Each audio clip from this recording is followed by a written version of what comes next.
Bonsoir, chers amis. C'est un réel plaisir pour nous d'être là encore ce soir et partager avec tous ceux qui nous suivent en direct ou qui auront l'occasion de suivre cette vidéo après, soit sur YouTube ou sur le compte Facebook. C'est une joie pour nous d'être là, donc de partager ce message avec vous. Et nous espérons que par la grâce de Dieu, cet enseignement va vraiment servir à l'édification des uns et des autres, apporter un plus à la foi de tous ces bien-aimés frères et sœurs en Christ qui sont à la recherche de la vérité, de l'équilibre dans ce monde où vraiment chaque jour qui passe, les choses se compliquent. Et donc voilà une occasion encore de pouvoir parler d'un sujet très intéressant, voilà, qui tient pratiquement la vie de l'homme, au plan physique, au plan matériel. La Bible a appelé l'argent le nerf de la guerre. L'argent, le nerf de la guerre. Pourquoi la Bible l'a appelé le nerf de la guerre? Parce que l'argent est incontournable. Le roi Salomon pouvait dire l'argent répond à tout. Voilà, l'argent répond à tout. C'est qu'avec de l'argent, c'est-à-dire le moyen d'échange, vous avez la capacité d'obtenir tout ce qu'il faut obtenir au plan physique, voilà, tout ce qu'on achète. Voilà. Et il ne s'agit pas ici de l'argent répond à tout pour dire que de façon malicieuse, comme certains veulent faire croire qu'avec de l'argent, on peut avoir la bénédiction de Dieu. C'est pas vrai. Voilà, au plan matériel, en tout cas, tout ce qui est aujourd'hui sur la terre, pour vous obtenir un bien, il vous faut effectivement de l'argent. Donc nous sommes là pour faire une synthèse des deux études bibliques que nous avons données déjà, dont les thèmes étaient, le tout premier c'était le chrétien et l'argent. Ou si vous voulez le thème même tel qu'écrit, c'était attention à l'esprit de mammon, cherchant et utilisant l'argent dans la crainte de Dieu. Donc nous allons aujourd'hui parler encore de ce sujet, faire une bonne synthèse et qui va servir un peu à tout le monde, en espérant que par la grâce de Dieu en une heure de temps on puisse le faire. Voilà, donc si vous voulez, c'est quoi l'argent, pourquoi l'argent et comment chercher de l'argent, parce qu'il faut qu'on cherche, il faut qu'on travaille, qu'on gagne de l'argent, c'est normal.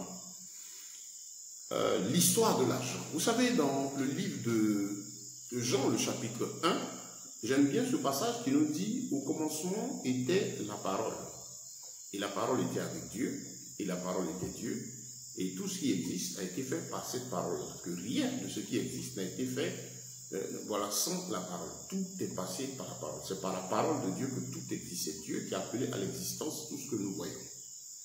Et donc, en se basant sur ce fait, il faut dire que parler d'argent, ce n'est pas un sujet hors de la parole de Dieu, puisque c'est Dieu même qui est au commencement.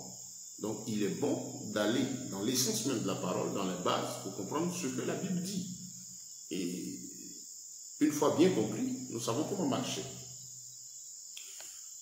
Ce que nous appelons l'argent aujourd'hui, c'est quoi? Simplement, c'est un moyen d'échange. Aujourd'hui, quand on parle d'argent, en général, c'est un moyen d'échange, ce qui permet de pouvoir acheter, vendre. Voilà, c'est tout. C'est ça l'argent, moyen de change.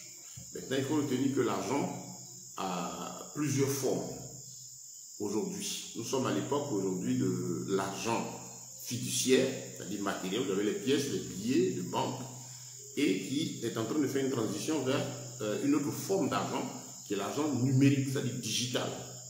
Vous avez l'argent aujourd'hui numérique, qui est, je dirais, les mobile money, voilà, les mobile money.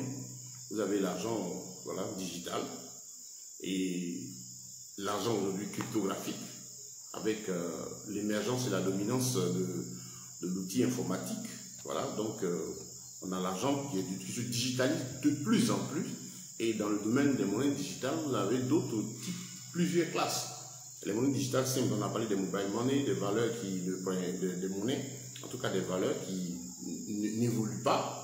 Voilà, et vous avez une autre catégorie de monnaie digitale où on parle de monnaie cryptographique.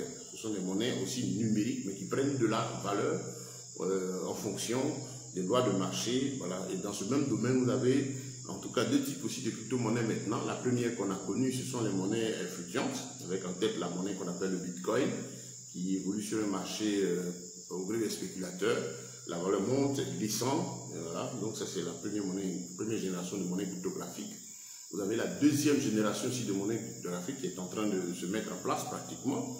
C'est ce qu'on appelle les stablecoins, ou bien les monnaies adossées à des actifs. Voilà, ces monnaies donc qui ne peuvent pas être seulement à la merci des spéculateurs, mais qui sont soutenues par des actifs réels et qui donc garantissent les investissements de ceux qui les achètent. Et donc ces monnaies aussi sont cryptographiques, prennent de la valeur, mais ne chutent pas. Voilà une autre génération, celle qui est en train de prendre la place pratiquement aujourd'hui. Donc l'argent, comme je dis, moyen de change, c'est très important. Et comment l'histoire de l'argent a commencé, c'est très important. Je répète, notre époque, nous avons l'argent fiduciaire et nous sommes en train de passer à l'argent purement numérique.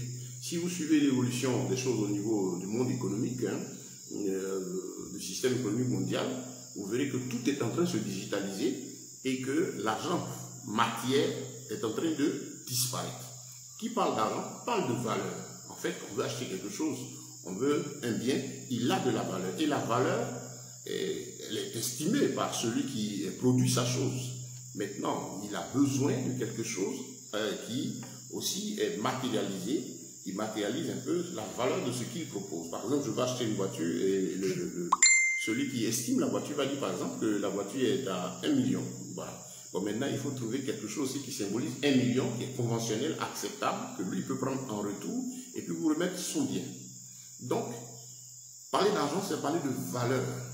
Maintenant, ces valeurs, comme on l'a dit, sont sur les supports.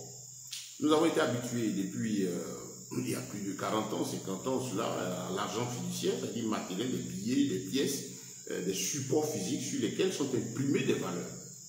Voilà, sont imprimées des valeurs.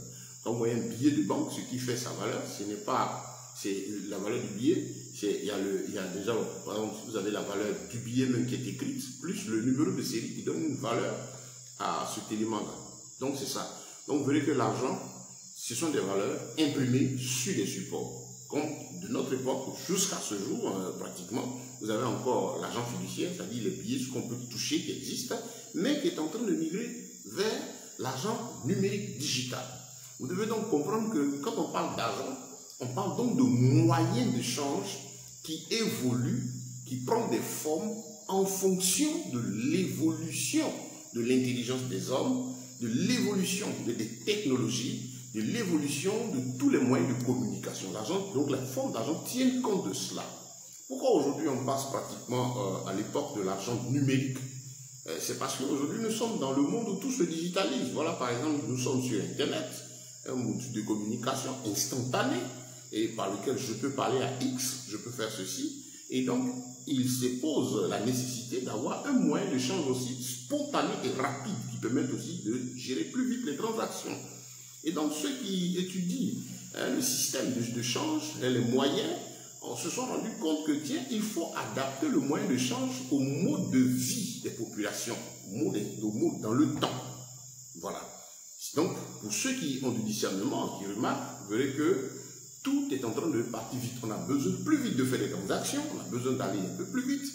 Et donc, les gens se rendent compte que l'argent électronique est plus facile à transférer instantanément que l'argent fiduciaire. Voilà. Donc, retenez ceci, c'est un moyen de change. Nous devons comprendre que c'est ainsi qu'il fonctionne et il prend des formes en fonction de l'évolution de l'intelligence, du mode de vie, du mode de communication. Parce que la communication intervient aussi véritablement aussi dans la forme, le choix de la forme de l'argent. Parce que pour pouvoir acheter quelque chose, il faut bien communiquer, parler, connaître la valeur. Donc c'est tout ça. Mais comment tout a commencé? Les tout premiers hommes. Vous voyez déjà que quand il y a eu le problème de Adam et Ève dans le jardin d'Éden et qu'ils ont désobéi à Dieu, que Dieu les a chassés d'Éden, le Seigneur a dit à quelque chose à Adam de très important. Comme disait Genèse chapitre 3, il dit, c'est à force de peine, de douleur, que tu mangeras à la sueur de ton front. Tu vas travailler, tu continueras à travailler avant que Dieu ne le châtient, le maudissent. Hein. Il travaillait déjà, mais son travail n'était pas pénible parce que, c'est vrai, c'est de l'activité libérale, il entretenait Eden. Mais ce qui est très intéressant dans cette affaire, c'est que ce qu'il faisait n'était pas pénible. Ça, c'est très important de tenir. Mais quand il a péché, ça dit sorti de la voie du Seigneur, Dieu a dit, tu vas continuer à travailler, mais le travail sera encore plus dur. Vous comprenez? Le travail sera encore plus difficile pour toi. Et donc, c'est à la sueur de ton front. Tu vas avoir à réfléchir beaucoup, déployer plus d'efforts intellectuels pour gagner ce qu'il te faut pour ton épanouissement. Parce que moi, je te l'avais donné, je travaillais, je gérais le côté pénible, je me chargeais de fournir, de faire prospérer plus facilement. Mais voilà que, à cause du péché qui est en toi, je suis conscient que tu dois gagner ton pain, mais je rends plus difficile le processus maintenant de gagner de ce pain-là. Donc, à ton effort physique habituel, ça ajoutera plus encore de souffrance physique avec la participation de ton intelligence maintenant. Voilà, puisque toi-même, tu auras à fournir plus d'efforts, voilà, pour gagner ce pain-là. Donc, déjà, au commencement, Dieu, à travers Adam, parle à toute la création, toute l'humanité, pour dire que tout être humain qui voudra gagner son pain devra fournir davantage d'efforts. Il faut rappeler que là, il s'agit du moyen de pouvoir satisfaire à ses besoins. Donc, l'homme doit fournir des efforts, l'homme doit travailler, l'homme doit réfléchir pour gagner son pain.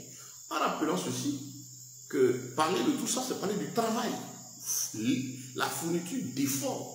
Voilà, c'est par le travail que l'on gagne son pain. Il n'y a pas une autre voie. Voilà, il n'y a pas une autre voie. Ce n'est pas par un jeûne et prière qu'on gagne du travail, non. Ce n'est pas par une révélation qu'on gagne les moyens, non. C'est par le travail. Ça, c'est très important. Et en tant que chrétien, il faut comprendre cela. La parole de Dieu nous l'enseigne. Et donc, c'est par le travail. Et là, nous devons maintenant savoir quel type de travail Dieu a mis à notre disposition. Si c'est par le travail, nous devons comprendre qu'on se retrouve confronté à deux types de travail. Aujourd'hui, deux types de travail sur la terre. Il y a quoi? Le travail libéral, qu'on va parler d'entrepreneuriat, c'est-à-dire une activité que quelqu'un mène, dont il est lui-même son propre chef, où il a le temps de matérialiser, de diversifier, de multiplier, en tout cas, ce qu'il est en train de faire. Il va à son rythme, il a le temps de voir se multiplier avec l'apport de son intelligence, son travail. Ça, c'est le travail libéral. Et puis, le deuxième type de travail, qui est ce qu'on appelle le travail, on va appeler le travail servile. Servile, vous voyez, servitude, esclavage, le travail de l'emploi. Voilà. Les mots font mal, mais il faut les mettre dans leur place. Donc, deux types de travail qui se présentent aujourd'hui à nous, le travail libéral et le travail servile. Qui parle de travail servile, je répète, il s'agit de l'emploi, tout ce qui est payé, tout ce qui est rémunéré, à un salaire, voilà, dans le champ de quelqu'un, voilà, vous œuvrez pour quelqu'un qui estime, qui donne, lui, selon son programme, une valeur à votre travail et qui vous paye moyennant vos efforts physiques. C'est très important. Je vais même ajouter vos efforts intellectuels, vos efforts physiques dans ce que ce dernier a construit. Vous savez, en emploi, on ne travaille pas à la sueur du front. Vous travaillez à la sueur de votre corps. Je vais en venir tout à l'heure. Donc, je disais que le premier travail, donc, si Dieu a dit à Adam, tu dois travailler pour gagner ton pain, c'est que l'homme, effectivement, doit travailler. Maintenant, quel type de travail? Parce qu'au commencement étant la parole, si le commencement étant la parole de Dieu, c'est que le travail que Dieu a donné au commencement, il faut le connaître, il fut libéral. Et donc, les premiers hommes étaient agriculteurs, éleveurs, chacun travaillait. Et qu'est-ce qu'ils faisaient? Quand ils avaient des besoins, puisqu'ils étaient proches, ils faisaient ce qu'on appelait le troc, du change. J'ai des fruits, tu as besoin de mes tubercules, on faisait du change, le troc. Et c'est ainsi que les hommes ont vécu, le troc, le change. C'est toujours du change. Hein. Je te donne mon bien, tu me donnes ceci. Voilà. Et donc, voilà comment les gens vivent. Et au fur et à mesure que les populations se multipliaient, voilà, et donc il s'opposait, il s'est présenté l'impérieuse nécessité de commencer à trouver un moyen conventionnel d'échange. Mais en même temps, il faut rappeler aussi que dans cet élan-là, va naître aussi le travail servile. Voilà, le travail servile, c'est-à-dire l'emploi. Mais il s'agit de faire du change. Qu'est-ce qui se passe? Moi, j'ai mon champ. Celui-ci a ses brebis. Bon, on peut se mettre d'accord, on fait du change. Mais voilà quelqu'un qui vient et qui n'a rien à offrir, mais qui a besoin, par exemple, de mon produit. Et comme je sais que je fournis des efforts sérieux là, j'ai fourni des efforts sérieux pour avoir ma plantation, mon fruit, et que ce dernier veut ce que j'ai, mais qui n'a rien à me donner en retour, mais je suis libre de lui imposer ce que je veux. Et il me dit, par exemple, je suis prêt à fournir l'effort qu'il faut pour obtenir ceci. C'est comme ça qu'est parti l'emploi, la servitude. Donc, celui qui n'a rien à donner en retour, mais qui est dans le besoin, est obligé donc d'apporter maintenant son effort physique en fonction. Hein, là, il est soumis à la volonté de celui qui a la chose dont il a besoin. Voilà donc l'histoire de l'emploi. Et donc, c'est comme ça que les choses vont évoluer. Quand vous n'avez rien, vous serez obligé de travailler pour X. Ça, c'est clair. Donc, voilà les deux types de travail qui se présentent à l'homme. Et le Seigneur Dieu qui nous a créés a dit à Adam, tu mangeras ton pain.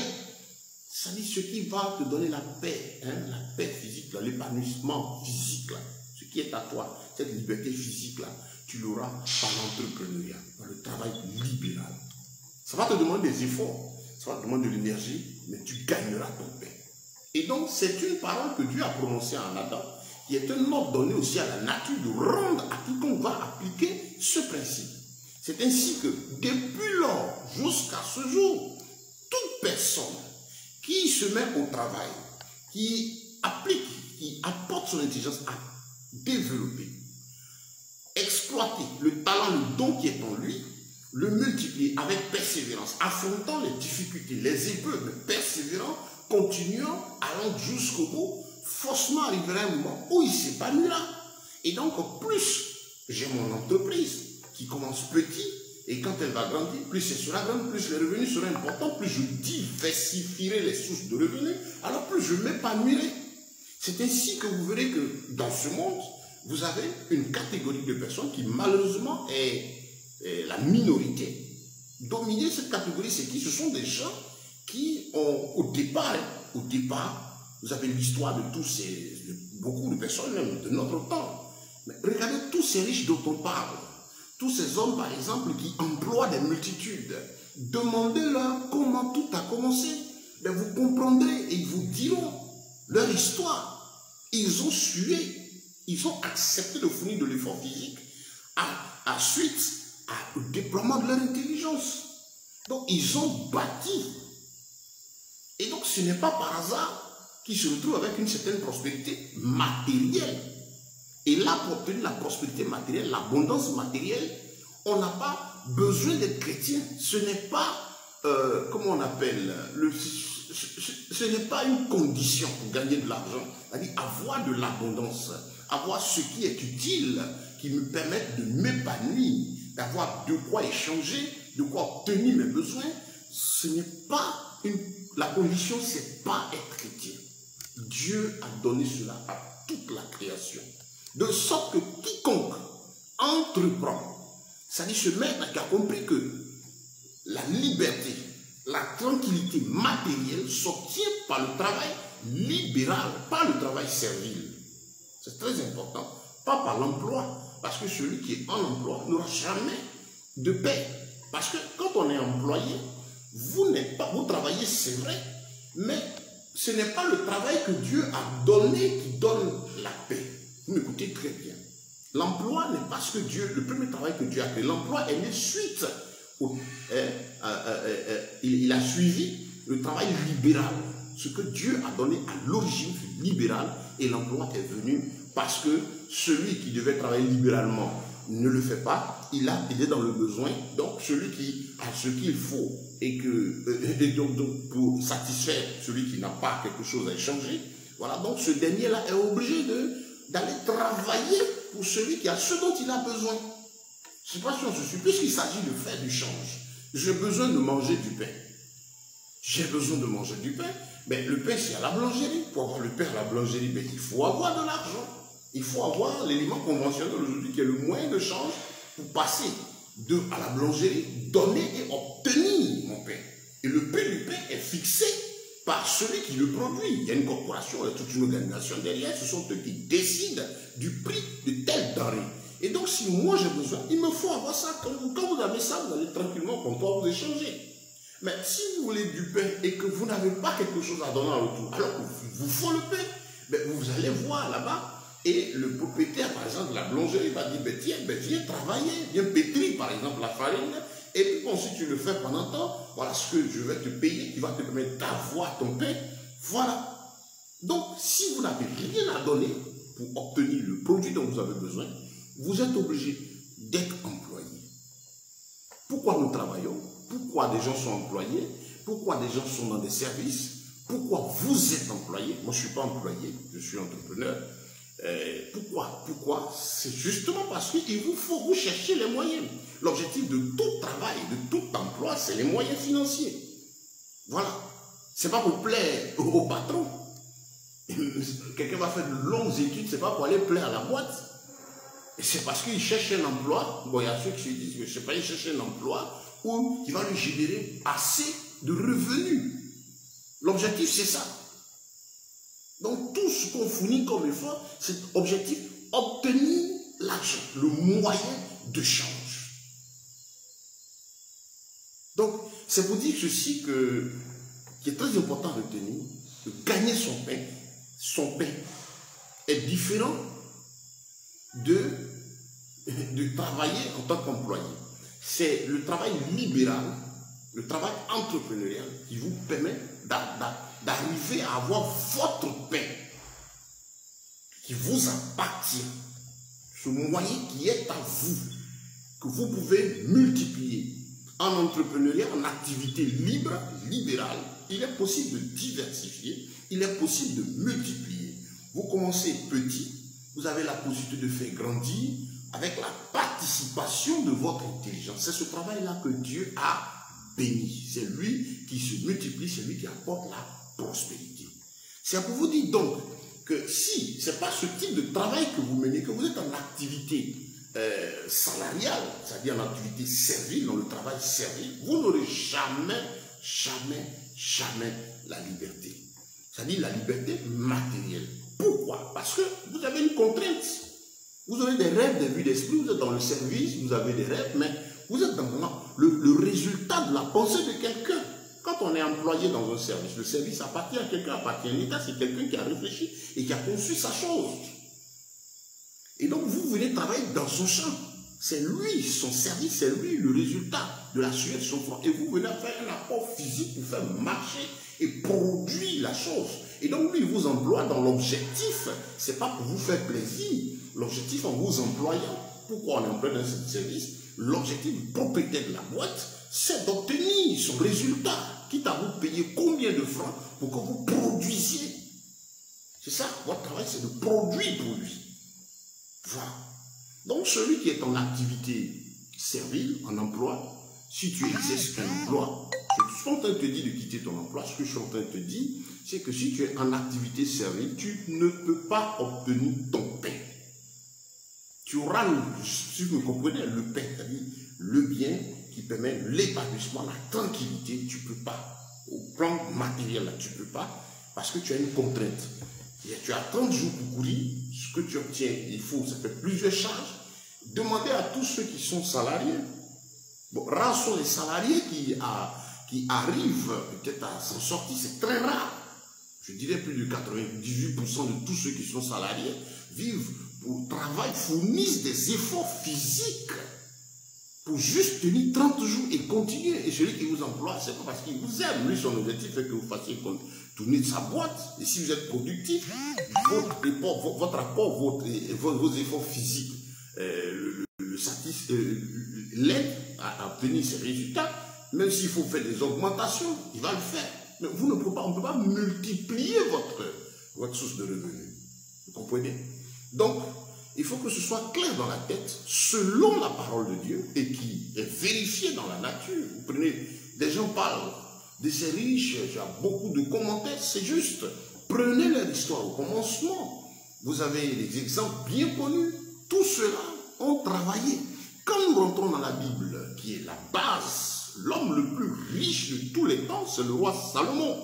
C'est pas Massa Tankou Moussa, c'est des histoires. Vous savez que le monde, ceux qui sont aujourd'hui, qui gèrent le monde et la communication mondiale, poussés par le diable, son objectif c'est quoi? C'est éloigner l'homme de la parole de Dieu. Faire tout pour que l'homme s'éloigne de la Bible. Mais c'est peine perdue.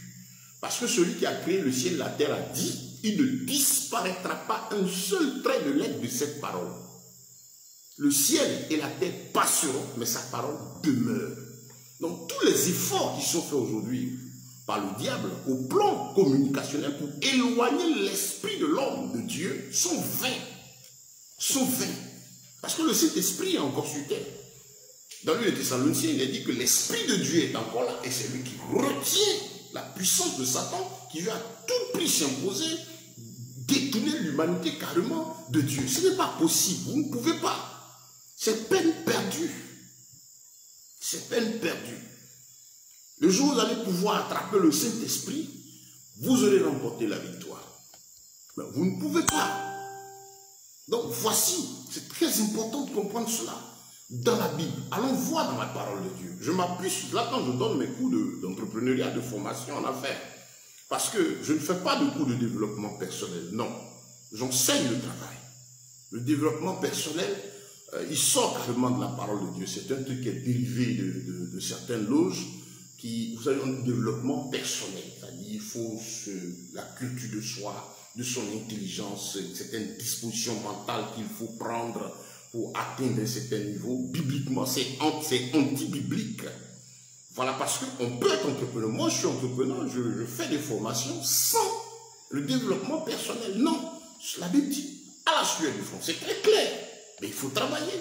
Et qu'est-ce que la Bible dit? Dieu a mis en chacun de nous un talent. C'est que chaque être humain qui naît selon la parole de Dieu vient avec au moins un talent. Le talent qui est cette capacité que Dieu donne, ce don que le Seigneur fait à chaque être humain, au moins un pour gagner son pain. Chacun à son niveau, sans acception de personne. Donc chaque être humain a reçu un talent. Il y en a qui ont le talent d'être bon agriculteur, il y en a qui ont le talent d'être bon cordonnier. Chacun à son niveau, pourvu que ça lui permette de gagner son pain, qu'il soit formé à connaître ce talent, à le développer, à voir comment le faire croître, ce talent-là. C'est tout. Donc, dans la Bible, l'homme le plus riche de tous les temps, c'est le roi Salomon. Son histoire, c'est quoi? Mais Salomon était fils de roi. Il a hérité de David. David qui était berger, David qui était aussi agriculteur, qui avait des champs, qui avait des biens. Dans sa position de roi, son père était berger. Et David, donc, qu'est-ce qu'il a fait? Il a été aussi riche. Parce qu'on voit le travail, la multiplication des biens de David. Ce ne fut pas par hasard. Qui parle de berger? Quand on dit que quelqu'un était berger, ça veut dire quoi? C'est des animaux qui s'accourent, se multiplient. Un troupeau part de quelque part. Vous n'avez jamais vu un troupeau apparaître tout d'un coup comme ça. Donc si vous lisez l'histoire, vous verrez que ces personnes entreprenaient, ces personnes travaillaient, développaient. Et le roi Salomon, qui est l'exemple biblique, et dont la richesse est puissante et matérialisée par le Créateur. Comment ça s'est passé? Je vous invite à lire 2 Chroniques chapitre 1 et 1 Roi chapitre 3 pour voir l'histoire de Salomon. C'est très important, j'insiste sur ces éléments, parce qu'à la fin aussi, ça va nous aider à faire en sorte de ne pas tomber dans la séduction de ceux-là qui aujourd'hui font croire qu'il y a une prière pour avoir de l'argent, il y a de la facilité pour avoir de l'argent. Il n'y en a pas, ça n'existe nulle part. Ceux qui vont le faire sont obligés de signer des alliances avec le diable. Il y a la sueur du front, le déploiement de l'intelligence. Je suis par exemple à la recherche de moyens, j'ai besoin de moyens, mais je suis par exemple dans le travail, service, je suis en emploi. Je dois déjà comprendre que ma situation en tant qu'employé ne me permettra jamais de m'épanouir financièrement. Ok, ça il faut recevoir cela dans la tête, il faut accepter, il faut comprendre. Parce que tout passe dans la tête. Et si je suis chrétien, je dois comprendre ça. Ce n'est pas de la magie, c'est ce que la Bible dit. Donc si je suis en activité servile, je n'aurai jamais l'épanouissement. Ce que Dieu a donc donné, c'est l'activité libérale. Quand je suis maintenant en emploi, j'ai compris qu'il me faut entreprendre. Est-ce à dire qu'à l'instant T, il faut abandonner mon emploi? Non. Je fais comme, il y a un exemple dans la Bible regorge d'assez d'exemples. Voilà, c'est la parole de Dieu, la lumière du monde. Vous avez un exemple, Jacob, qui a été fait pendant 14 ans à travailler chez son oncle Laban. Il était son employé. Il était salarié, il était payé. Mais Jacob, pendant ce temps d'emploi, avait commencé à remarquer qu'il était important pour lui aussi d'avoir son propre troupeau et de commencer une prospérité. Parce qu'il voyait ce que Laban avait. Laban avait des brebis, et il avait un grand troupeau, il avait ses champs, et lui, Jacob, gérait. Mais il ne pouvait pas passer sa vie à gérer et attendre des biens, hein, du salaire, et même il a été même aussi des femmes, des filles de Laban. Et donc, il a compris, il vient, il regarde Laban, c'est le propriétaire, il est pas lui, mais lui, il gère, même si on l'a mené jusqu'à premier ministre, un niveau de responsabilité au-dessus de toutes les affaires, il a compris qu'il avait lui aussi besoin de s'épargner. Donc, il n'a pas quitté tout de suite son emploi. Il a commencé à réfléchir pour voir comment faire pour commencer à se préparer à partir, parce qu'il était conscient qu'il fallait qu'il parte. Tu es employé, tu es salarié, il faut comprendre que pendant que tu es là, tu dois commencer à préparer le départ. Si tu aspires à l'épanouissement, à la liberté matérielle et financière, cette adresse est pour tout le monde. Donc, je suis en emploi, je dois commencer à me préparer. Je ne quitte pas mon emploi tout de suite, parce que c'est déjà une source de revenus qui est là. C'est ce que je fais déjà. Et donc, je commence déjà, par la grâce de Dieu, à réfléchir, à prier. Je suis chrétien, je prie, je réfléchis, je prie. Et pour que Dieu m'inspire, ça c'est très important, c'est la force du chrétien. La différence entre celui qui croit en Christ et celui qui ne croit pas, ils ont tous des talents. Hein. Celui qui ne croit pas, il va essayer d'imiter, il peut tomber, il peut faire un coup, ça marche, il peut tout de suite essayer, bon, il se lance aussi et ça peut marcher, et ça marchera s'il suit les principes. Hein. Et moi qui suis chrétien, je cours aussi tout de suite. L'avantage que nous avons, c'est de pouvoir nous mettre à genoux, prier pour que Dieu nous guide dans la bonne inspiration. Mais tout qu'on fait, nous sommes tous appelés à démarrer quelque chose en fonction du talent que nous avons. Et donc nous commençons. Et je vais donc à mon emploi, mais j'ai à côté là quelque chose qui commence à produire. Parce que, étant employé, j'ai saisi que la multiplication n'est pas possible en emploi. C'est peut-être des augmentations, des petits avantages, mais qui ne me donneront jamais la paix. Tandis que la multiplication, la diversification des sources de revenus que je recherche n'est possible qu'en activité entrepreneuriale. Donc, je commence. C'était un échange que j'ai eu une année avec un enseignant qui m'a dit, mais tiens, pasteur, on m'a dit à l'église, on dit, bon, si on fait des dons, des offrandes, on paie la dîme, bon, et puis il a coupé. Et j'ai dit, mais, il dit, on fait, mais, j'ai dit, mais, et puis tu vois rien. Il dit, ta question est bien posée, c'est honnête. Donner, c'est l'expression de notre reconnaissance à Dieu. C'est une chose que Dieu a donnée à tout le monde. Même celui qui n'est pas chrétien, quand on lui fait du bien, il dit merci. L'offrande, c'est l'expression de la reconnaissance à Dieu. C'est une expression de l'amour qu'on a pour Dieu, qu'on veut lui dire, mais tiens, je suis content de ce que tu as fait. Ce que je donne est insignifiant au-devant de ta personne, parce que ce n'est pas les biens matériels, ce n'est pas de ça que tu as besoin, mais c'est ce que j'ai matérialisé, ce que je ressens à l'instant T pour toi, pour t'exprimer ma reconnaissance. Ça, Dieu est d'accord. Maintenant, le même Dieu dit, il respecte sa parole. Il dit, c'est des principes. C'est des principes. Tu veux du pain, tu veux l'épanouissement. Mets-toi au travail. C'est ce que Dieu a dit. Il n'y a rien à faire, on ne peut pas contourner ça. Dieu respecte sa parole. Il est le même hier, aujourd'hui, éternellement. Hébreux 13:8.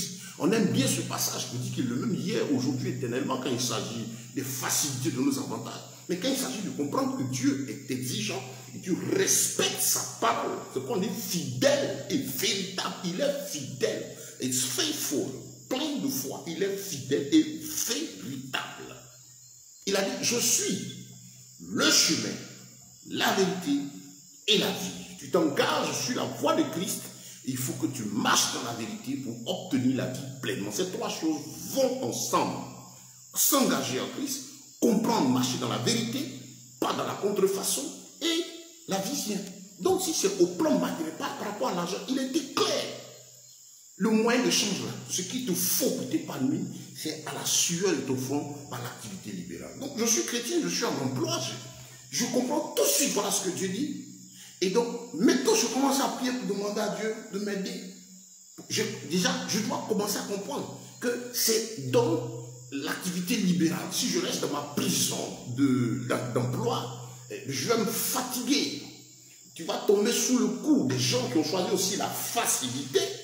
Parce qu'ils ont fixé des montants. Dieu révèle que tu dois faire telle offrande. Dieu révèle que tu dois faire tel don. Tu dois faire digne de ceci, digne de cela. Et puis tu vas prospérer. C'est un cupide. Vous lisez 2 Pierre chapitre. On dit ces gens-là ont l'esprit exercé à la cupidité. C'est votre argent dans l'immédiat et recherche. Quand le gars prépare ses 3 jours de miracle, ou bien 3 jours de bénédiction, c'est de la comédie. Il n'y a pas une vie qui se bâtit en 3 jours. Non. Il n'y a pas une bénédiction. La bénédiction est un bien qui participe à l'édification de la vie qui se bâtit en 2 nuits, en 3 nuits. Non. Il y a les miracles du Seigneur. Quand vous regardez les miracles de Dieu, on parle de miracles quand il y a une nécessité de l'intervention divine parce que l'homme qui est dans le besoin est bloqué. Il est bloqué. Ça dit intellectuellement, matériellement, il n'a pas la possibilité de s'en sortir. C'est là que Dieu vient pour décanter la situation et permettre à l'homme de continuer à vivre. Prenez vos Bibles et regardez ce que c'est qu'un miracle. Il n'y a pas de vie de miracle. Il n'y a pas de vie comme un miracle, miracle. On voit les chrétiens, mon miracle, mon miracle, mon miracle. C'est des paresseux, de gros vauriens, ces personnes-là. Ils ne comprennent pas ce que la Bible dit.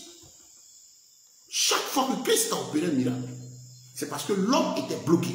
Prenez par exemple l'aveugle né depuis 39 ans. Quand le Seigneur a ouvert ses yeux, mais ce sont les yeux naturels que Christ lui a donnés, et ses yeux sont ouverts, il a commencé à voir comme tout le monde, et ainsi de suite, il commence à vivre aussi. Les boiteux, il a retrouvé une jambe normale. Pourquoi on dit à miracle? On dit à miracle parce que le processus qui sert à obtenir le résultat que tout le monde aurait souhaité là, ce processus-là, est au-delà de l'intelligence humaine. La capacité, la force humaine ne peut pas répondre. Vous comprenez? Et c'est ça le miracle. Et quand on parle de miracle, par exemple, financier, il y a que je suis dans un besoin, je suis coincé, je me débat, et je suis dans une situation très critique. Il y a des miracles aussi financiers que Dieu produit parce qu'il y a un besoin à l'instant T. Il faut que Dieu décante. Mais ce que Dieu apporte, c'est pour régler le problème spontané là. Et on lève le nom, le glorifie, mais il nous appelle à continuer de travailler à la sueur du front pour gagner notre paix parce qu'on ne va pas demeurer dans ça. Et donc, ne tombez pas dans le piège de ces séducteurs qui vont vous dire que chaque jour, miracle financier, miracle financier. Non, c'est pas ça. Il n'y a pas une vie de miracle, il y a des miracles pour continuer à vivre. Très important. Très important. Donc, pour vous qui cherchez du pain, qui êtes en emploi, c'est important de comprendre que la Bible dit qu'il faut travailler à la sueur du front. L'activité libérale. Donc, je parlais du roi Salomon. Mais regardez l'histoire de Salomon. La Bible dit que Salomon était fils de roi. Il a hérité quelque chose de son père. Et Salomon et le peuple étaient allés faire des offrandes. Et il est monté sur la montagne. Le plus haut lieu, c'était sur les hauts lieux, il n'y avait pas de temple. C'était donc à Gabaon. Et à Gabaon se trouvait le plus grand hôtel. C'est-à-dire des pierres qu'on montait où on faisait des sacrifices. Et Salomon, dans sa manière, parce qu'il manifestait là sa reconnaissance à Dieu, chacun selon la dimension de sa foi. Salomon a voulu offrir 1000 holocaustes, c'est-à-dire 1000 animaux là à Dieu sur l'autel. Mais il avait les 1000 animaux à disposition. Pourquoi? Parce qu'il a pris cela de l'héritage de David. Salomon n'est pas venu tuer tous les animaux qu'il avait. Il a pris 1000 qu'il a sacrifiés devant l'Éternel. Et c'était le cœur avec lequel il a fait marquer Dieu. Parce que les autres avaient fait 2, 3. Ce n'est pas parce que Dieu n'approuvait pas aussi les offrandes. Mais Dieu a regardé la disposition de cœur de Salomon. Qui voyait Dieu. Chacun se présente à Dieu en fonction de l'amour qu'il a, de la dimension de sa foi et de ses moyens, de ce que je veux exprimer. Ça, ce n'est pas quelqu'un qui vous pousse. Non, il faut faire telle offrande, il faut faire tel ceci, il faut faire tel... Ce n'est plus un don volontaire, c'est un don poussé, motivé. Et ça, vous avez l'habitude de faire de ces offrandes suite à des révélations de personnes et vous n'obtenez rien. Pourquoi? Parce que ce n'est pas inspiré de Dieu. Le don là, il vient du cœur. Dieu le veut de vous. Il ne va pas vous dire, prends tout ton salaire, rentre ici, fais ceci. Et quand même Dieu le dit, parce que certains malins vont aller prendre le cas de l'aveugle de Sarepta. On dit que Élie l'a trouvé, elle n'avait que la dernière mesure d'huile et de pain pour la journée. Oui, là, c'était Élie. Élie, serviteur véritable de l'Éternel, pas cette gamme de cupides qui utilisent le nom du Seigneur en vain. Moi, je ne suis pas offusqué quand je vois, comme me dit, celui-ci dit, il est temps, dit le bishop, là, ça commence par bishop, archibishop, je ne m'occupe même pas de tout ça. Parce qu'il y a 5 ministères que la Bible a donnés, apôtre, pasteur, prophète, évangéliste, docteur, c'est tout. Et là, si quelqu'un dit qu'il a son titre ailleurs, ça m'intéresse même, je ne m'occupe même pas de ça. Parce que l'Esprit de Dieu amène à l'humilité, pour aller chercher des titres, des gloires. Ça n'a rien à voir avec Christ. Donc, ça, je mets une croix dessus. Je suis comme les chrétiens de ce que je n'ai pas vu dans la Bible, je ne fais pas. On peut me convaincre de ça. Non. Ma foi ne dépend pas d'un homme. Mon modèle, c'est Jésus-Christ. Il est vivant, sa parole est là. J'écoute, je médite, je fouille. En quoi est-ce que Christ est glorifié dans ce qui se présente à moi? S'il n'est pas glorifié, je le rejette. Qui qu'il soit, il n'est pas celui qui me défendra devant le trône demain. Mon avocat, c'est Jésus-Christ de Nazareth, pas un autre. Je n'ai pas de couverture spirituelle. Je n'ai pas de père spirituel, de personnes, les pères. Aujourd'hui, on a les pères. Et ils n'ont qu'à vous sauver. Ils n'ont qu'à vous sauver. Un prédicateur, c'est un instrument de Dieu, fait humble pour orienter les âmes vers le Seigneur. Pourquoi je veux m'imposer et faire en sorte que les âmes dépendent de lui? Quelle est cette volonté manifeste aujourd'hui d'être adoré, d'être celui sur qui les âmes s'adossent, comme si tu es super puissant pour les défendre? Tu ne peux rien, toi-même, tu ne peux même pas te défendre. C'est anti-biblique cette attitude-là. C'est de l'idolâtrie. Oui, c'est ça. Des gens volent la gloire de Dieu. Avec leurs images de stars, maintenant c'est des monsieur, madame, la chaise royale en haut. Vous dans vos temples là, où monsieur et madame sont assis en haut dans la chaise royale, je vous pose une question. Si Christ rentrait dans vos temples avec votre chaise royale, est-ce qu'il allait aller s'asseoir là-bas? Tel qu'on le connaît là, il ne s'asserait jamais dans vos chaises royales. En compagnie de monsieur et madame. C'est du business vous faites, c'est des associations, c'est du business. Maintenant même ça, maintenant même qui ne cache pas, ça porte le nom de monsieur et madame, le nom de famille, ministry. Chers frères et sœurs, il faut faire attention. Donc, voilà l'homme le plus riche de tous les temps, Salomon. Il a été par le travail.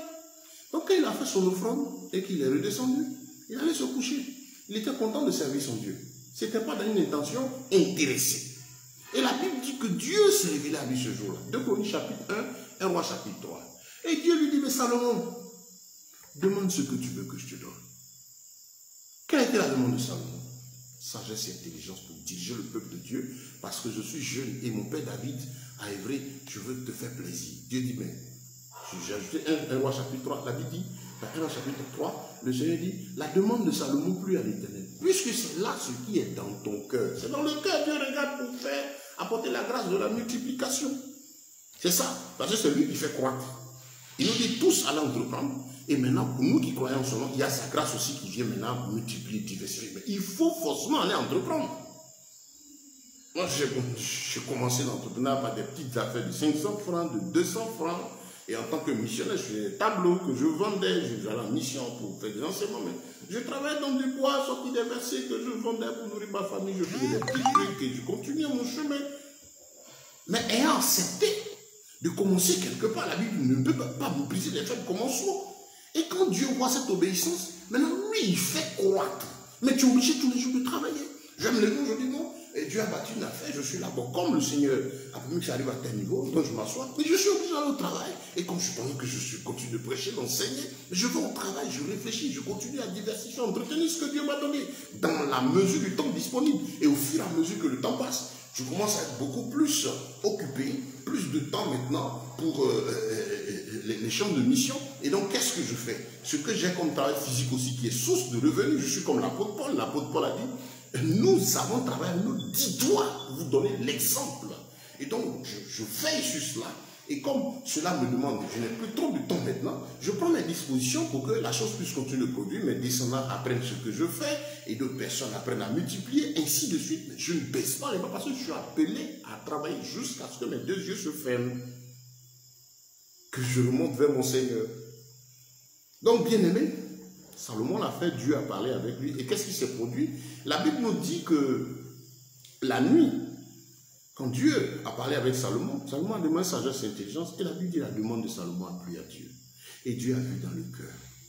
Et Dieu a dit, je te donne sagesse et intelligence comme personne n'en a eu avant toi, et des richesses comme personne n'en a eu et n'en aura après toi. Je rappelle, l'homme le plus riche de tous les temps, c'est le roi Salomon. Ce n'est pas Massacre en Moussa, ce n'est pas toutes ces comédies qui ont pour objectif d'éloigner l'homme de la parole de Dieu.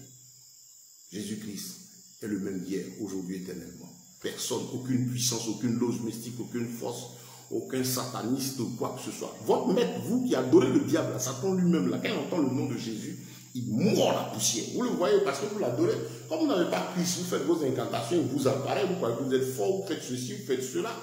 Mais il connaît le nom de Jésus. Parce que la Bible déclare qu'au nom de Jésus, tout genou fléchit et toute langue confesse. Il est Seigneur. Votre patron tombe de nuit. Quand Jésus a envoyé les disciples en mission, il leur a dit d'aller faire beaucoup de choses, mais Jésus savait que les disciples avaient besoin de voir la puissance de sa parole. Et qu'est-ce qui s'est passé? Ils sont allés. De toutes les choses qu'ils ont eu à faire, prêcher et tout, la chose qui les a marqués, qu'ils sont arrivés de maître. Les démons même nous étaient soumis en ton nom. Et Jésus a dit, oh. En plus, il dit, maître, les démons étaient encore, on disait, au nom de Jésus, les démons fuyaient. Et Jésus va dire, mais c'était plus, il y avait plus grave, ce que vous ne voyez pas. Et moi-même, je voyais Satan tomber du ciel comme un éclair à chaque fois. Pour dire, c'est un détail. Et les disciples ont fait, oh, donc Satan même tombe du ciel. Et Jésus dit, oh, ne vous occupez pas de ça. Ne vous réjouissez pas pour ça. Réjouissez-vous plutôt parce que votre nom est inscrit dans le livre de vie. Prêchez le royaume des cieux pour que les âmes soient sauvées. Ne vous occupez pas de ces gens de ténèbres-là. Ils ne savent même pas leur mettre mort la poussière. Et le jour où Dieu, dans sa bonté, veut leur montrer qu'il est vivant, il les confond, il les mélange un peu, là, et puis ça part pour vous montrer. Des gens qui ont un projet de changer l'homme, de créer des modifications dans le corps. Ce n'est pas possible, ça ne va pas marcher. Ça ne va pas marcher. Il y a un projet, le Seigneur l'a révélé, hein. C'est pas, les gens parlent de théorie du complot, ce n'est pas une effet de complot. Bon, il y a ceux-là qui ne savent pas, c'est une chose, mais la Bible dit que voilà ce qu'ils vont faire. Et c'est ce que nous constatons. Et donc, ils sont en train de vouloir le faire, installer un gouvernement, vouloir faire ceci et tout cela. Mais c'est peine perdue. Ce gouvernement n'aura que 7 ans de vie, 7 années. Alors qu'ils sont en train de programmer, aller sur la lune, faire de ceci, parce qu'ils ont des biens pour 150 ans, comme ce fou perdu, ce riche méchant de la Bible, que le Seigneur a châtié. Il dit, mon âme, réjouis-toi, tu as de grands biens. Parce qu'il a fait ses champs. Dieu lui a donné l'abondance. Et chaque fois, il prenait, il mettait dans ses greniers, il ne partageait pas. Et Dieu, comme il est bon, il n'est pas contre le fait d'avoir beaucoup de biens. Dieu a permis qu'une année, sa récolte dépasse tous ses greniers. Et qu'est-ce qu'il fait? Au lieu de remplir simplement les greniers, puis le reste donner aux gens, c'est Dieu qui l'a mis à l'épreuve. Il casse tous les greniers, premiers greniers, et il fait de plus gros humains, et puis il dit, ah, mon âme, réjouis-toi, tu as de quoi vivre pendant de longues années. La Bible dit, cette nuit même, ton âme te sera redemandée. Il y a des gens qui meurent. Vous avez, il y a des gens, des multimilliardaires qui ont vu la mort en face venir et que leur argent n'a pu sauver. Donc Dieu a béni Salomon. Et quand Dieu a dit à Salomon, je te donne la richesse, c'est dans le présent que Dieu a parlé. Parce que Dieu le met des temps et des circonstances. Il a matérialisé cela lui en tant que Dieu. Mais au plan temps humain, il fallait que la promesse de Dieu se réalise pour Salomon. Donc qu'est-ce qui va se passer? Dieu parle à Salomon. Oui, Dieu parle à Salomon. Je te donne. Mais allez lire Proverbe. Allez lire Ecclésiaste. Et même la suite, après 2 Chroniques chapitre 1 et 2, la Bible dit Salomon rendit l'argent courant comme des pierres. C'est le plus gros boursier, le plus gros entrepreneur que le monde ait connu. Et c'est plus par le commerce, le trafic, le change, le commerce, hein, que la richesse que Dieu a prononcée sur Salomon s'est vue matérialisée progressivement au plan physique. Dieu déployant dans son intelligence ce qu'il fallait faire chaque jour. Et Salomon pouvait dire à chaque jour suffit ça. Ce que ta main trouve à faire, fais-le, et jette ton pain à la surface des eaux, et ainsi de suite. Salomon nous enseigne l'entrepreneuriat. On a vu aussi avec Abraham, tous ces hommes de la Bible étaient entrepreneurs. Ils étaient riches matériellement parce que entrepreneurs exerçant une activité libérale. Donc voici, chers bien-aimés, c'est pour vous dire que l'argent, le moyen de change là, il s'obtient, en tout cas de deux manières. Il y a la manière servile, qui est malheureusement la voie exercée par plus de 80, je dirais 95% de la population mondiale, parce qu'étant en emploi, travaillant pour obtenir une rente, pour tenir 30 jours, et là vous ne jamais la paix, voilà. Ou bien il s'obtient par l'activité libérale entrepreneuriale, qui est à la sueur du front.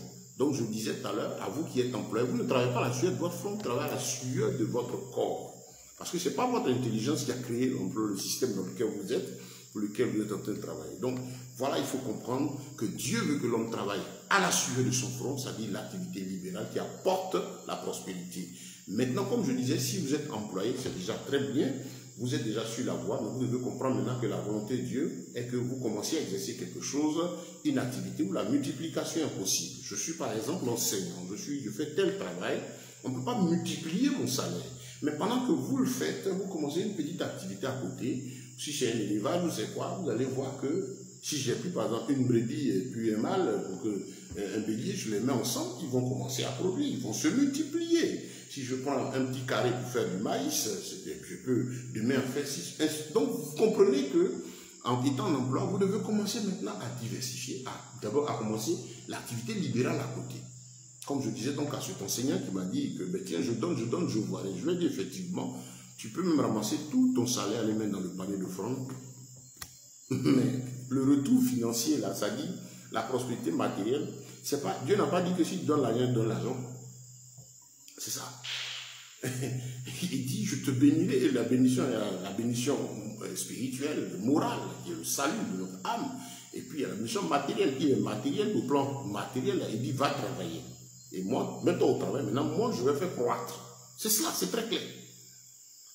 Et donc, la Bible nous appelle à l'entrepreneuriat, aux activités libres.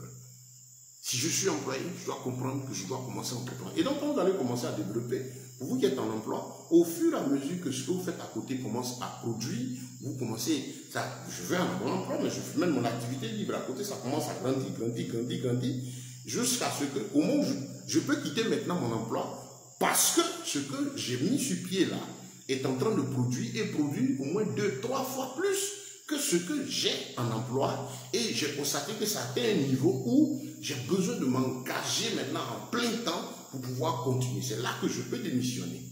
Donc je n'ai pas comme ça pour démissionner et puis tomber dans la nature parce que c'est toute une préparation.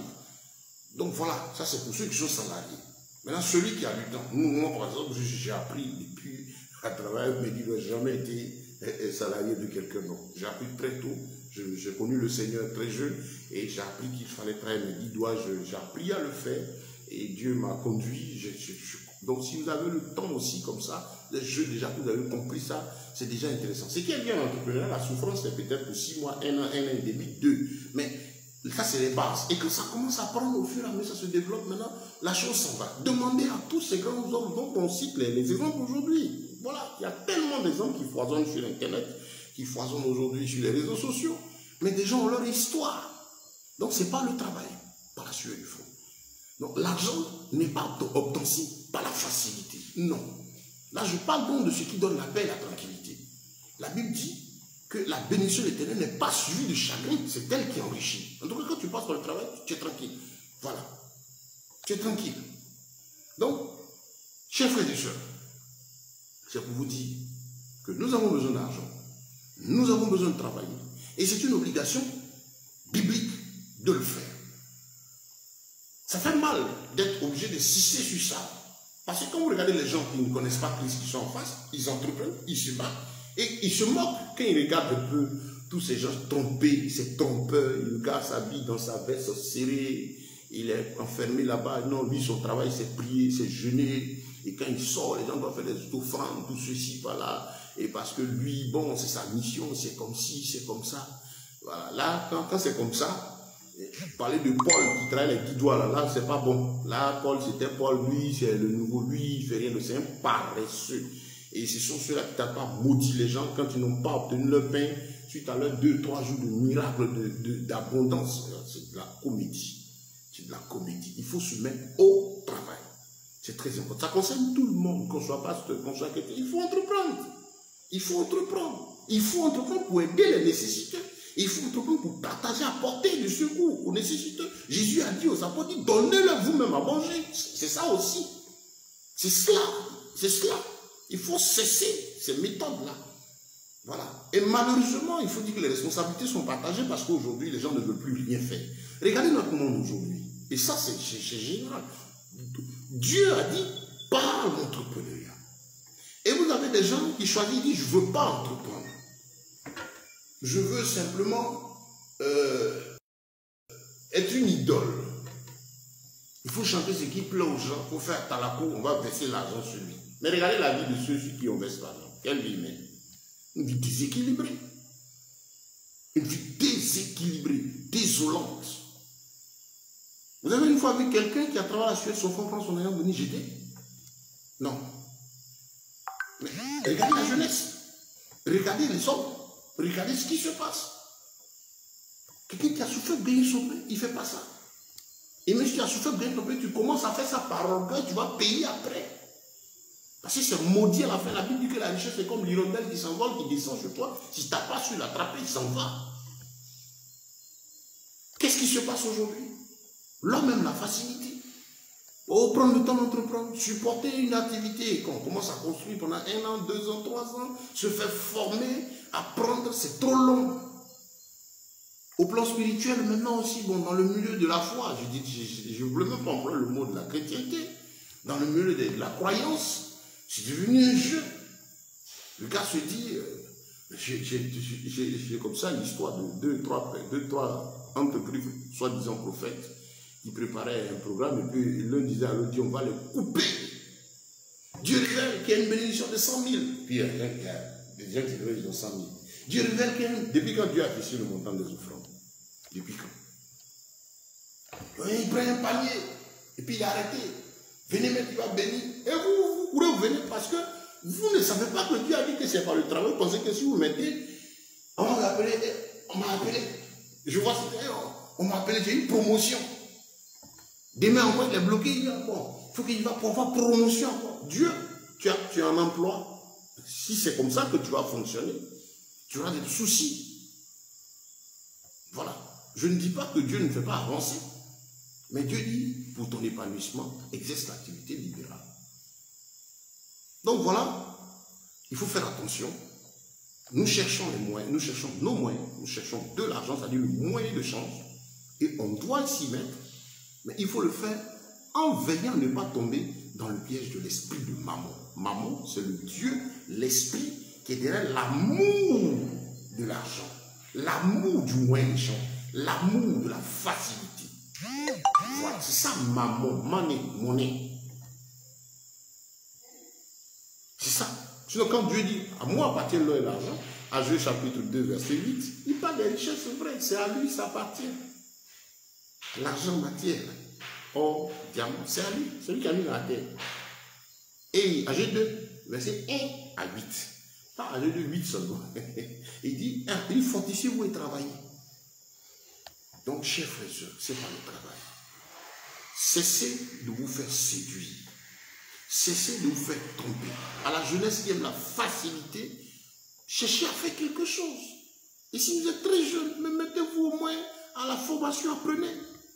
Et l'argent aujourd'hui, l'argent aussi, il faut apprendre une chose, c'est que l'argent est en train de changer de forme, comme je l'ai dit d'entrée. Et c'est bon que vous compreniez quels sont les différents, comment aujourd'hui cet argent-là se diversifie, se multiplie, quelle forme il prend. On est passé pratiquement à l'étape de l'argent digital, numérique, cryptographique. Voilà. Et donc, quand on sait qu'il y a des évolutions, que l'argent prend des formes, et que avec l'évolution de la technologie, des nouveaux moyens de communication, d'ici quelques temps, l'argent sera purement digital. Et quand on suit les nouvelles au plan économique, ça dit que j'ai des biens qui ne sont pas uniquement basés que sur l'argent fiduciaire. Il faut que j'apprenne aussi. C'est vrai, je travaille, je gagne mon pain. Maintenant aussi, on travaille à l'effort pour gagner le pain. Maintenant, ce même travail-là, c'est là que viennent les histoires d'investissement. Donc, j'ai des biens, je dois permettre aussi à une réserve de ces biens-là aussi, je peux payer des actions, payer des parts dans certaines affaires où cet argent-là produit. Donc ça, on a déjà eu 1 heure d'intervention. Et ma prochaine, la suite de ce message sera sur les différents types de travail qui se présentent à nous aujourd'hui et comment investir, dans quelle forme d'économie aujourd'hui, ce que l'économie est devenue, comment nous devons en profiter, comment y marcher prudemment.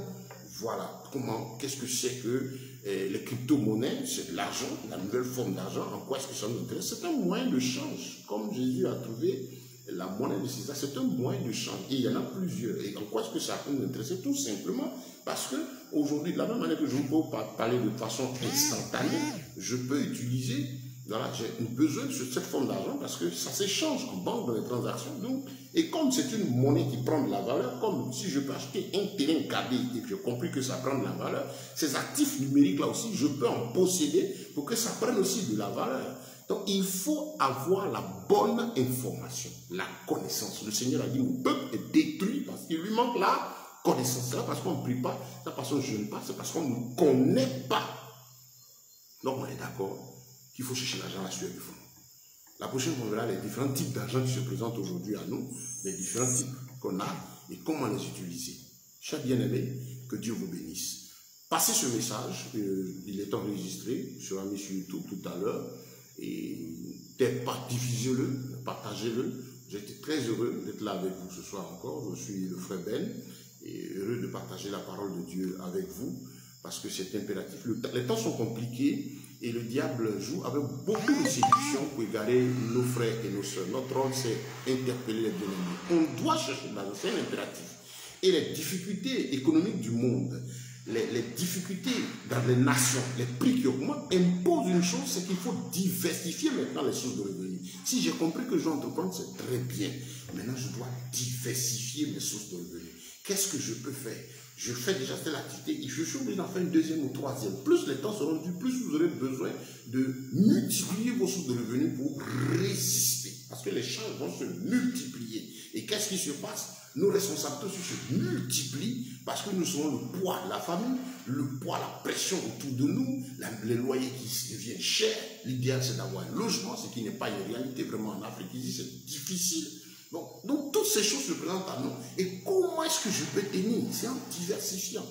Donc, comment suivre l'évolution de l'économie? La monnaie, dans la mesure de la crainte de Dieu, pour ne pas s'égarer. Parce qu'il y a un processus. L'argent est en train de suivre un processus qui est normal, le moyen de change, et il va vers ce qu'on appelle la monnaie unique. Vous entendez beaucoup parler de gouvernement unique, le gouvernement mondial qui nécessite un leader politique mondial, une monnaie unique, une religion unique. Et la monnaie unique n'est pas encore prête, hein, mais il y a un processus. Le diable exploitant les intelligents dans le but de mettre cet élément d'échange décidé, qui va être décidé pour toute l'humanité à la fois. Donc c'est tout un travail qui est fait. Les crypto-monnaies, les monnaies numériques ne sont pas la marque de la bête. Voilà. C'est l'intelligence de l'homme qui produit ces moyens d'échange et c'est utile dans le vécu des hommes. Mais derrière, il y a que le diable, les gens veulent imposer quelque chose. Ils payent ces intelligences pour voir comment arriver à avoir un seul moyen. Et c'est là quand ils vont arriver parce qu'ils vont y arriver, une seule monnaie, c'est pour juste 7 ans. Ça, c'est merveilleux. La parole de Dieu est puissante. Je demande aux frères et aux sœurs en Christ de ne même pas être triste quand on parle de gouvernement mondial, de tout ce qui se passe. Même vous avez déjà prédit cela. Ça ne doit même pas vous faire peur. Ça va pas, s'ils ont trop duré ces 7 ans. Et ils pourront s'installer sur le monde que après l'enlèvement de l'Église. Nous sommes dans le temps. Le mouvement qui reste, c'est cet évangile qui sort pour avertir les nations de la vérité, du salut, du jugement qui vient. Et Jésus va venir prendre tous ceux qui ont gardé la foi dans la sanctification. Après ça, leur antichrist, leur roi, leur bête, là, celui qui sont en train de préparer, là, pourra être sur le monde s'asseoir. Mais nous, on ne sera plus là. Le Saint-Esprit aura enlevé l'Église. Déjà, il y a des signes de tribulation parce que les gens refusent de suivre ces choses. Voilà. Et donc, notre abri, c'est Christ. Notre refuge, c'est Christ face à tous ces crises, face à toutes ces histoires d'imposer des vaccins. Vous suivez le débat, eux-mêmes, ils ne s'entendent pas, ils se dévoilent. Bon, nous, on écoute et puis on regarde la parole de Dieu, on dit, mais Dieu, tu es formidable. Merveilleux, parce que toutes ces choses, tu avais révélé. Tu avais révélé. Eux, ils pensent qu'ils vont construire un monde pour 200, 300 ans. D'après eux, bon, il faut réduire la population mondiale. Il y en a qui disent, non, il faut le développement durable, il faut ceci. Tout ça, c'est peine perdue.